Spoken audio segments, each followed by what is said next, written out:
and you can have skyrocketing costs.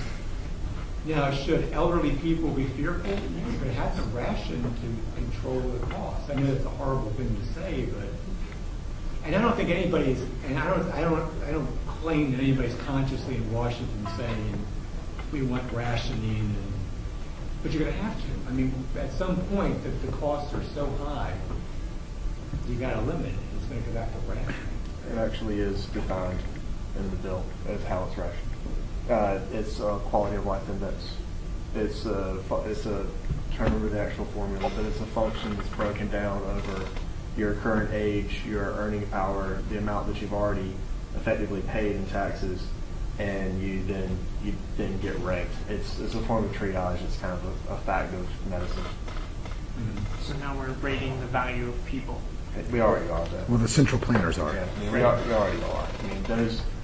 I mean, we want to talk about healthcare being completely in a mess. Hey, I appreciate you sharing it, as dark as it is. Yeah. That's a very, it's very real, but to say that it's not already happening is a blatant lie. Who in here, if you had a broken arm tonight, could not go to the ER? Okay. Could not go? I don't have insurance. Doesn't mean But you can still go. I think You can still go. You can still go. You can still get a cast on your arm. So who are we really talking about healthcare in the shambles for? We're talking about what percentage of Americans? And There's 12 million. there's 12 million of them, as opposed to how many other million of the rest of us.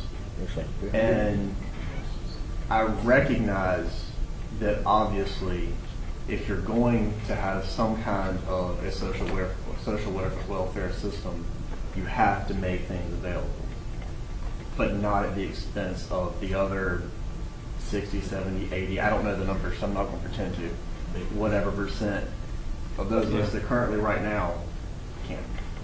Well, let me say this, because I know we could talk for the next hour about health care, and I wouldn't mind doing that, by the way. But kind of wrapping up here, and I guess I want to give it back to Mike, is a couple of the comments you made. I understand very well where you're coming from. There's this sense of this monster is just too big to fight. But I think the thing that I would leave you with, again, if I go back to Anthony Gregory's comment, frankly, we are to blame ultimately.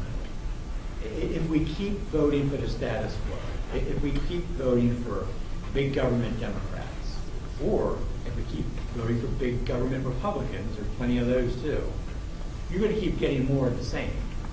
So what we're going to have to do is we're going to have to find politicians, as nasty as that word sounds, who are really committed to smaller government. People who are saying, I'm going to go to Washington. These are the things I'm going to abolish. And if I can't abolish these things, you fire me. That's my job, to get up there, not to create new programs, but to abolish things that we already have. So how do I feel running as a libertarian on a third-party ticket? To give you an idea of what's been going on with my campaign, last weekend I was in Wilmington, and I actually took part in doing a poll. I went to one of the call centers, and I was one of those annoying characters that calls you on your phone and says, "Hi, I'm Mike. I'm with the Institute of Political Leadership, a nonprofit organization, and we're doing a poll tonight. Can you give me a few minutes of your time?" Most of you will probably hang up on me. But we ran through this poll, and I was actually very encouraged by the poll. Most people we talked to were very upset with the two-party system. They said, "I'm registered as a Republican, can't stand the Republicans anymore," or "I'm registered as a Democrat, I can't stand them anymore."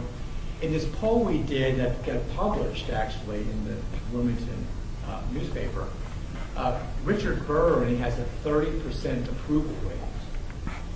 Better than Obama's. 30. Yeah, say no more, right? So he has a 30% approval rating. He had a 40% not sure, where people were saying, "Who's Richard Burr?" Now think about that for a second. He was in the House of Representatives for 10 years and a U.S. Senator for the last 5. I know I'm talking about my opponent here, but I think that tells you something. So what am I saying? After the poll, we were talking about this, and some of the people were looking at me and said, Mike, do you really think you have a chance to win? I said, hell yeah. And then pardon my language, I should have said heck yeah. Right? But if you think about, people are saying, I'm fed up with the Republicans. I think a year from now, they're going to be fed up with the Democrats also. I think we have a chance. Now again, I want to go back to the principles of liberty. It's not just about voting for Mike Beitler because he's a libertarian. If Ron Paul gets the nomination for the Republican presidential ticket, I'm voting for him and I'm campaigning for him too, because of the principles he stands for. Not that I don't care about what party he belongs to. So I would encourage you, to think about, the things you're talking about in the Liberty Club.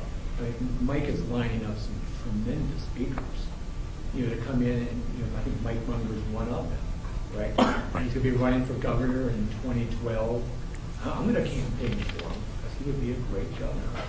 And again, not because he's a libertarian, but because he believes in his liberty principles. Just to say one more thing, we might have Mary Ruwart in January too, so she might be running again for president. Your health care problem. Yeah, there you go. Yeah, Mary Ruwart is a PhD, worked in pharmaceuticals for 19 years. She knows the process, she knows the flaws. She was on my radio show, and I never got so many emails and calls. People were just saying, oh my gosh, was that an eye-opener? Yeah. Like, for one example, just to sell Mary's program, she was on my program and she said, Mike, do you realize 85% of the cost of drugs has to do with government interventions? 85%.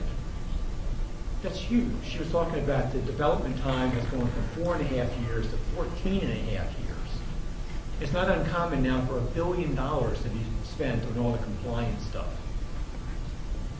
That's so, yeah. Mike, I'll come back without Mr. Mary. Okay. Okay. We out of time? Mike, should I turn it back? Whenever you are completed, it doesn't matter. You all tell me, am I completed? Maybe one more or two more? Yeah, we just do one more. Yes, sir. Just going back to your original question, why do you think a lot of the shift is taking place? I think it's because the last generation has realized that libertarian principles, especially on a world scale, are not necessarily going to always be helpful for Americans. We have a more competitive world today. We have technology improving, granted minimum wage laws and regulations and things like that contribute to this. But regardless, we have a more educated, more competitive world and jobs are going overseas. So I think it's been very easy for politicians on both sides to feed into a lot of naturally occurring sentiment, a lot of nationalism, a lot of anger and frustration people have because they're losing their jobs because someone else could do them in India or China or Pakistan or Indonesia, Malaysia, wherever. I think it's been very easy for us to frame the rest of the world as the terrorist, the enemy, as the problem. And so it's been really, especially after 9/11, to say, hey, this is the real thing. I mean, it's just exactly what happened in Oceania in 1984. You read that by George Orwell. I mean, Right. A lot of it's our fault. A lot of people would rather be right than be free. Very difficult because then you have to make your own choices. I think you bring up a great point there too, because you're talking about, we see it in corporate welfare, but in all the protectionist stuff, it's about, we don't want to compete. They're out competing us, and we want the government to come and protect us somehow from that competition.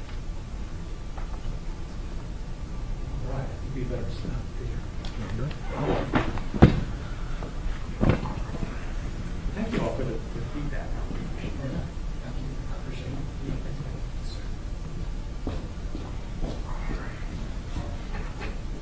And I think from earlier on, the quote that we were looking for from George Washington was, government is not eloquence, it is not reason.